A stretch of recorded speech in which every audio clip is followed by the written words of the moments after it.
Hello and welcome back to the channel. Welcome to another TEW2020 Experiment video here today.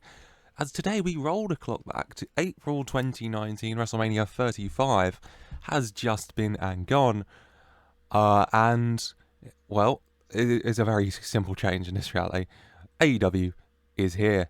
Major stars Jericho, Omega, Cody, some big names. And in real life, a big name soon arriving. But not here, as yesterday sees this man, Dean Ambrose, extend his contract with the WWE. Jon Moxley will have to wait another day, as Dean Ambrose does, in this world at least, sign on that fabled dotted line and extend his WWE contract, decide to stay with the company.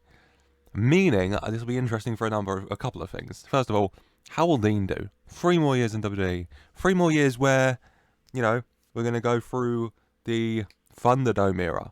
We're going to go through the Tribal Chief. We're finally going to get WWE having the chance to have that battle between the Tribal Chief and Dean Ambrose. Have that Shield triple threat match if they so wish at WrestleMania.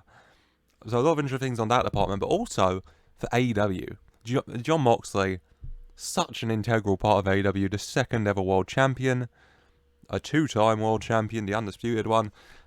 You know, Jon Moxley, a lot of people say is AEW, you know, so you take him out, and what will happen?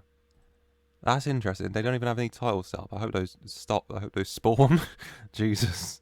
If not, I don't know what this mod was doing, but still, without further ado, let's simulate forward 3 years till September 2022, so about 3.5 years. 3.5 years? 1, 2...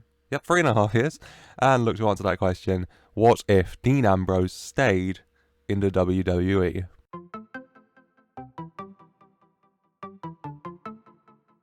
And here we are, Tuesday, week 2, September 2022. Up to pretty much the present. All Out would have been and gone. Dean Ambrose would have walked out defeated by CM Punk before God knows what happens in the post-show. Jesus Christ. But still, that didn't happen. They went for Alberto El Patron instead, which is a choice. I'm sure we'd all agree with that. But Jon Moxley himself, let's not go there. Dean Ambrose, here he is, 36 years old, still very popular, still got very good stats, as you'd expect. No headlines, he's just been chilling and vibing in life with Renee, which, fair enough, mate. Title-wise, he has added none. Okay, he's just been vibing. You know what? Fair. He just took a big money contract and vibed for 3 years. Fair enough. Fair enough, I suppose.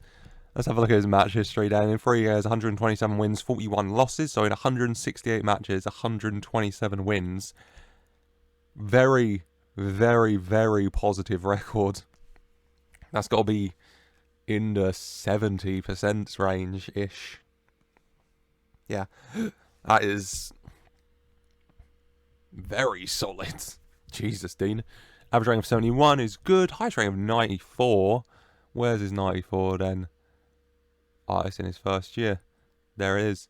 On SmackDown, May 2019, Dean Ambrose beat Orton, Wyatt, and Mahal. Lovely. Dean re-signed his contract. He fought at WrestleMania 34. Him and John Cena defeated Nakamura in the Big Show. What an amazing match that is. And then, yeah, he just continued on. He fought Baron Corbin, Sean Daivari, came up short against Daniel Bryan in a ladder match for the WWE Championship, had his opportunities. His final match as of this experiment, instead of fighting CM Punk All Out, he was fighting he was fighting Zack Ryder on SmackDown. He also recently teamed with Seth again, as always, taking on the Revolt, EC3 and Elias. What a team. Title-wise, in his extra years, he's had quite a lot of title matches, all coming up short, though. WWE Championship matches against Bryan.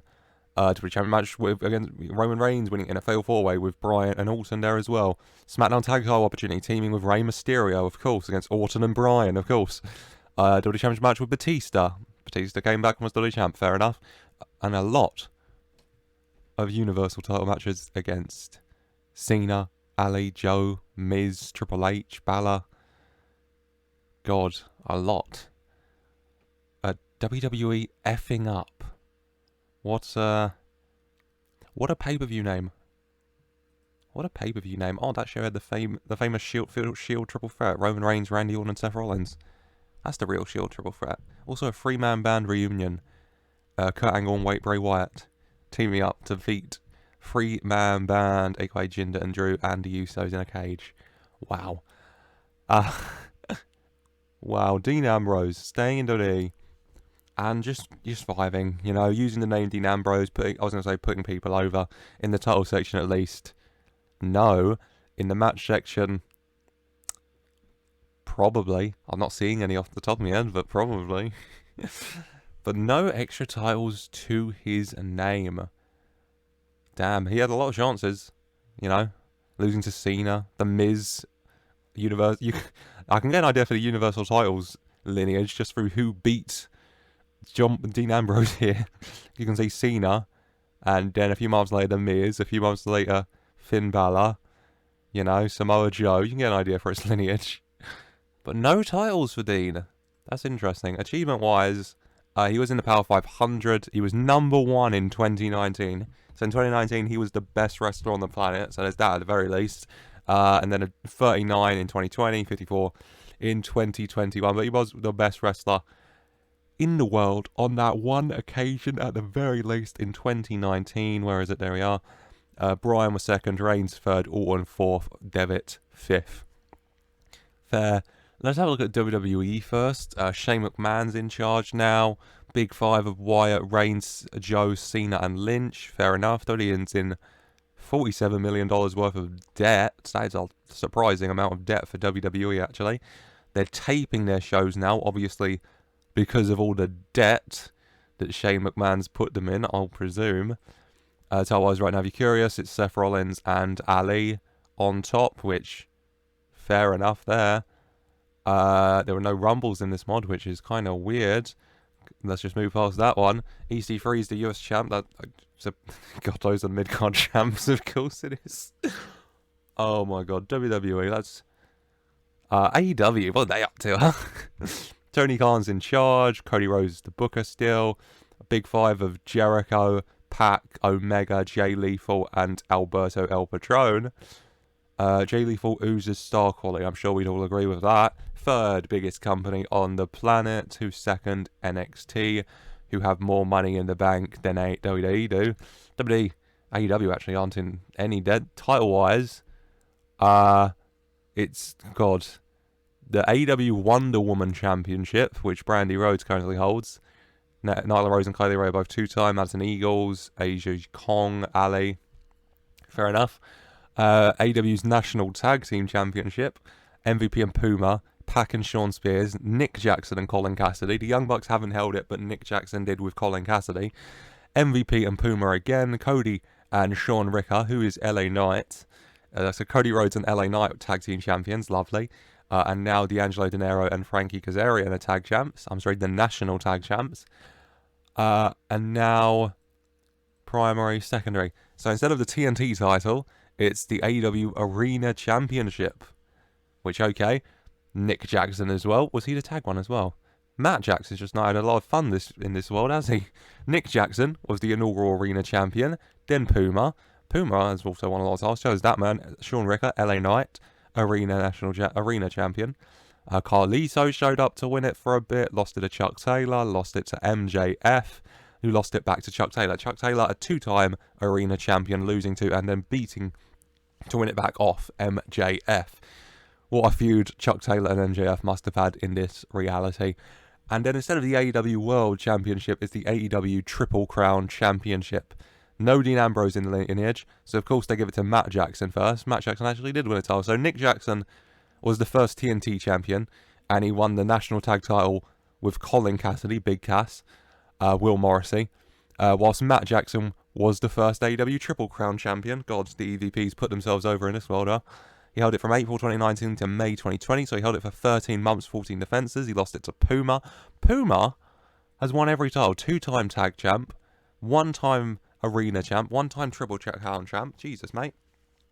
May 2020 to April 2021. So he held it for 11 months with 13 defenses. Lost it to Brody Lee, April 2021 to February 2022. So 10 months, 18 defenses. So many defenses in AEW, always the way. Brady Lee lost it to current champ Jericho, who's held it for 192 days, just over 6 months, 6.5 months-ish, with 10 defenses already, and no sign of stopping down. So, you know, Jericho still picked up the title eventually in this reality, which, fair enough. You know, he's held it for 192 days, and he is yet to make a comment about the EVPs that I know of. So, yeah, he just picked up an injury, no comments. Puma. Where is Puma? Puma. TJP. Going by Puma, has dominated AEW. A triple crown, including the triple crown. National Tag Champ with MVP on 2 occasions. He was, I thought that's a WWE champion for a minute. I was going to go, but no. Oh my god. AEW. View profile. Show me, I just want to see like their major stars, if they have any.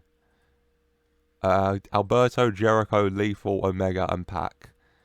Fair enough. No titles for Omega, but god does Omega hate Pepper Parks.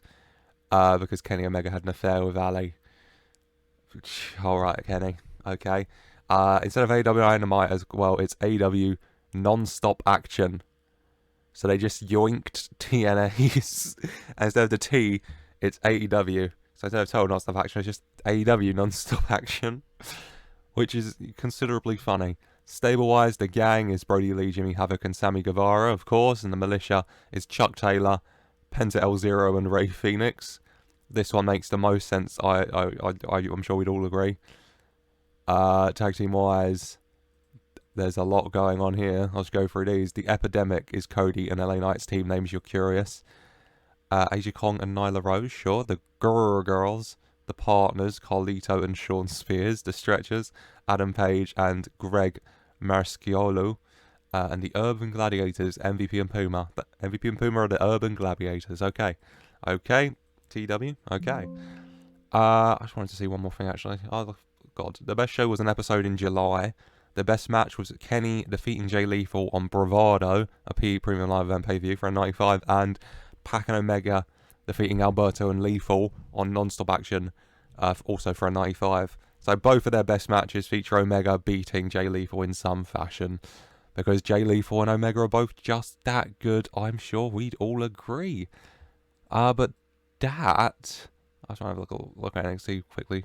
Dexter Lumis is champ. Good for him. Good for him. G Drama, Brian Pillman and Shane Vaughn, Vanessa Bourne.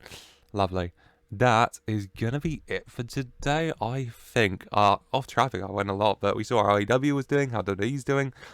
And first of all, we saw how this man was doing, Dean Ambrose, the point of this experiment. So let me know in the comments down below, how do you think Dean Ambrose would have done in WWE? Just purely accolade-wise, performance-wise, would you have liked to have seen Dean Ambrose versus the Tribal Chief Roman Reigns? It does sound like a banger, doesn't it? Maybe Jon Moxley versus Roman Reigns sounds more of a banger, even though it's just, you know, the same thing but different characters.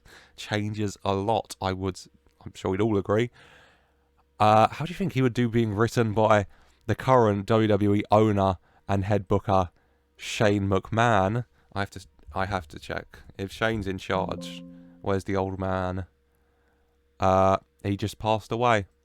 May 2019. He did it really quickly in this. This emulated in April 2019. I'm pretty sure Triple H died as the head booker here, but Shane was in charge, and, you know, Dean said, "Oh, go on then, I'll take me a bit of that." So yeah, let me know your thoughts in the comments down below. You think he's done well? Let me know how you think he would have done. You believe at least. Let me know any other experiments you would like to see done. Leave a like if you have enjoyed. I hope you have, and subscribe for more. And as always, I just want to say a very special thank you for watching.